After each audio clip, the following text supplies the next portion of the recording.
থাকবে না, তখন আপনি যাইবেন কই? সম্প্রতি ঝালকাঠি সদর উপজেলায় অসচ্ছল ১০৮ জন বীর মুক্তিযোদ্ধার জন্য আবাসন প্রকল্প বীর নিবাস বরাদ্দ দেয়া হয়। প্রথম ধাপে ৪৯ এবং দ্বিতীয় ধাপে ২% জায়গাসহ ঘর পাবেন ৫৯ জন।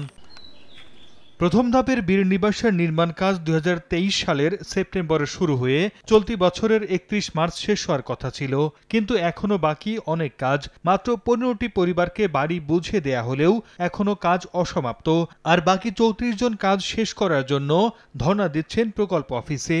এদিকে দ্বিতীয় ধাপের কাজ চলতি বছর জানুয়ারিতে শুরু হয়ে জুলাইয়ে শেষ হওয়ার কথা রয়েছে, অথচ শেষ হয়েছে মাত্র ৩০% কাজ। প্রধানমন্ত্রী যে উপহারটা আমাদের দিচ্ছে, কিন্তু সেটা আমাদের মানে থাকার উপযোগী না। আমি যেটুক দেখছি ভাঙে ভেঙে পড়তেছে, সময় শেষ হয়ে গেছে, অথচ আমার কাজ এখনো কমপ্লিট হয় নাই। আমরা এর মধ্যেই থাকতেছি। নগদে ৫০০ টাকা বা তার বেশি পেমেন্টে পেতে পারেন ঢাকায় জমিসহ ২০ কোটি টাকার পুরস্কার। শিগগিরই নির্মাণ কাজ শেষ করে বাড়ি হস্তান্তরের আশ্বাস সংশ্লিষ্ট কর্মকর্তার।